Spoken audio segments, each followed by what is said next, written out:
나는 그녀는 강력한 원력을 심어놓고 육신을 입었기에 자라면서 수행 쪽에 온 힘을 기울이게 되었다.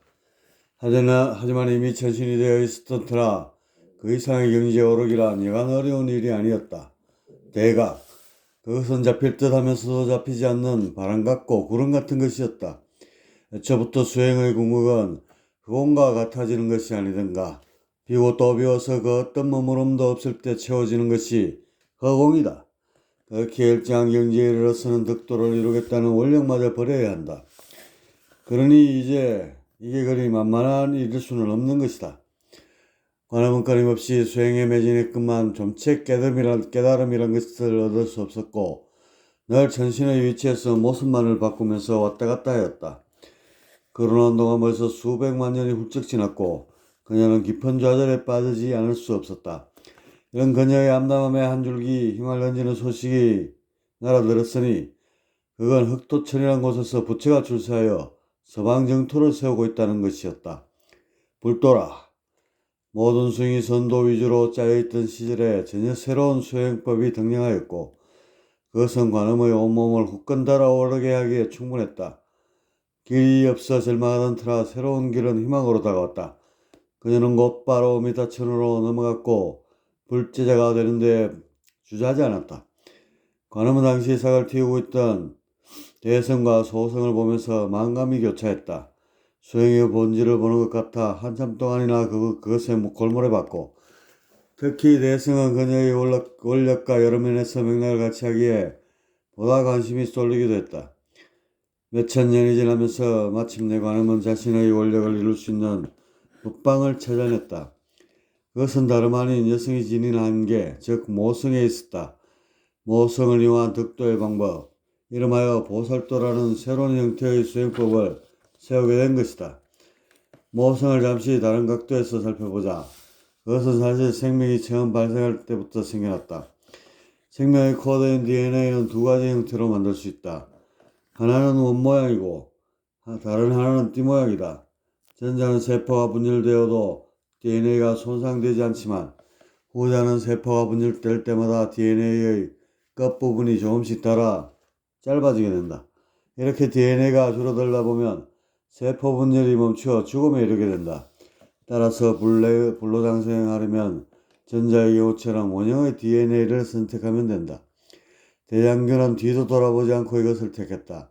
그래서 무한분열을 하며 오늘까지 불로장생을 누리게 되었다. 이에 반해 인간의 시조가 되는 원시 생명체는 바보처럼 후자인 띠 모양의 DNA를 택했다. 여기서 생체 시계는 똑딱똑딱 돌아가게 되었고 어느 순간 그것이 멈추면서 모두들 죽게 되었다. 인간의 시조는 왜 이러한 우매한 선택을 하여 우리에게 죽음을 물려준 것일까? 불로장생을 택했던 대장균은 수억 년이 지난 오늘날에도 그냥 대장균일 뿐이다. 하지만 죽음을 택했던 태고적 생명체는 수억만 개의 종으로 분화됐고 결국 인간이라는 글짝을 만들어내기에 이르렀다. 왜 그런가 하면 띠 모양의 DNA는 결합할 수 있는 구조로 되어 있기에 1 더하기 1은 2, 아버지 더하기 어머니는 자식이라는 등식을 가져왔다. 새로운 가치를 위해 기꺼이 희생하는 마음을 구조적으로 지니고 있고 여기서 진화가 이루어지면서 새로운 가치가 창출하게 되었다. 자식을 위해 죽는 구조로 되어 있는 것. 이것이 띠 모양의 DNA를 지닌 모든 생명체의 운명인 것이다. 지금 이 순간에도 우리 몸의 체세포들은 새로운 가치를 위해 기꺼이 자살을 선택하고 있다. 이것을 세포사멸 혹은 공사라 하는데 새 잎을 돋우기 위해 헌잎이 자리를 내주는 이치이다. 이렇게 희생을 감수하는 모성이만큼 숭고한 것이 있을까? 실로 우주의 바탕인 태일이 삼라만상을 대하는 마음과 같을 것이다. 따라서 모성의 확대, 이것은 분명 허공에 이르러 깨달음을 얻게 할 것이다. 관음은 아흔불이 이끄는 대성불도를 관찰하면서 보살도의 묘법을 찾아내게 됐다.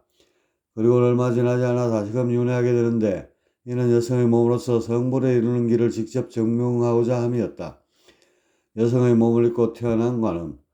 그녀는 15세가 되면서부터 전생의 원력에 이끌려 수행의 길로 접어들었다. 그런데 그녀의 수행은 참으로 독특했다. 세간에 널려있는 선도나 불도는 안중에도 없었으니 말이다. 그녀는 오로지 어머니의 마음으로 세상을 자유롭게 바라보는 것을 수행의 대간으로 삼았다. 나날이 그녀의 모성은 깊어져갔고 20세가 될 무렵에는 온 우주를 다 품고도 남을 만큼 넉넉해졌다. 이쯤 되자 그녀의 마음에 허공이 가득 들어차지 않을 수 없었다. 그녀는 어느덧 진공묘유의 귀의처인 태일이 되어 있었다. 태일이 되어 삼남한상을 품에 안게 된 순간 관음은 피조물의 한계를 벗어나 창조주 하느님이 되었다. 대각을 이루며 영생과 열반을 얻은 것이다. 관음은 여성의 몸을 지니고 보살도로서 성부를 이루었다. 여성이 지닌 한계를 오히려 수행에 활용하여 기적을 일으킨 것이다. 이로써 남성과 여성이 동등해지는 정기를 마련하게 됐으니 이는 실로 우주사에 길이 남을 거대한 성전보였다. 관음의 보살도는 깨닫는 순간에도 이어졌다. 그녀는 자신이 부처로 남게 되면 보살도와 거리가 멀어질 것을 알았다. 왜냐? 쉽게 말해 부처는 꿈에서 깬 상태이고 이런 경지에 머물게 되면 꿈속의 중생이 그다지 실감나게 다가오지 않는다. 가령 꿈속에서 사람들이 배고픔에 신음하고 있다고 치자. 다행히 이런 불행한 그림을 바라보는 이의 손에는 몇 개의 빵이 쥐어져 있다. 측은지심이 발동하여 그들에게 빵을 나눠주려는 찰나 꿈에서 깨고 말았다. 이때 다시 꿈속에 들어가서 빵을 나눠주려는 사람이 과연 몇이나 있겠는가? 마찬가지다. 부처가 되면 모든 분별의 허상에서 벗어나 실존에 머무르게 된다. 일체 모든 것을 환유로 보기에 중생을 구제의 대상으로 보지 않는다. 부처의 눈에는 부처로만 보이게 된다는 말이 바로 이런 이치에서 연유한 것이다. 수학에 보면 무한세계의 개념이 나온다. 가령 1에서 0, 1에서 5 사이에 무한집합의 수를 가정할 때 겉모습은 전자가 후자에 포함되지만 그 내부를 구성하는 수의 농도는 같게 된다. 유한세계의 입장에서 보면 전자와 후자는 분별을 이루지만 무한세계의 입장에서 보면 전자와 후자가 같게 되는 것이다. 이처럼 오차무동 무한세계에 머무르는 부처, 그들의 눈에는 삼남한상이 자신과 동등한 부처로만 보이게 된다. 관음은 이런 사실을 너무나 잘 알고 있기에 부처의 위를 과감히 버리고 보살의 길을 택했다. 보살 역시 대각을 이룬 상태지만 그 무게중심을 상대계로 옮겨놓은 것이다. 쉽게 말해 꿈에서 깬 뒤에 다시 꿈속에 젖어들은 상태, 비몽사몽간의 상태가 된 것이 보살이다. 이런 상태가 되기 위해서는 원력을 세워야 한다. 꿈속을 그리워하고 동경하는 마음, 이것이 원력이다. 꿈속에서 어떤 일을 반드시 이루겠다는 소원을 세우면 다시 꿈속으로 빨려 들어간다. 다만 법력의 반발력 때문에 꿈속으로 쑥쑥 빨려 들어가지는 않고 무게중심만 살짝 꿈속으로 쏠려있게 된다. 관음은 원력을 세웠다. 온 세상에 고통받는 중생들이 한 명이라도 있다면 나는 결코 열반에 들지 않으리라. 관음의 위대한 원력은 이렇게 해서 나오게 되었고 온누리의 어머니 신이 되어 세상을 대자대비로 아름답게 물들게 하였다. 후대에 이르러 누군가가 지었는지는 모르지만 땅과 같은 찬사가 널리 퍼지게 되고 진은으로까지 자리잡게 되었다.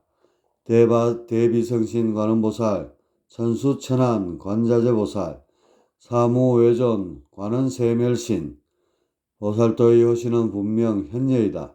하지만 관음에 이르러 그 완성을 이루게 되었으니 대비성신 관음보살, 그녀는 분명 우주가 빚어놓은 위대한 창조였다.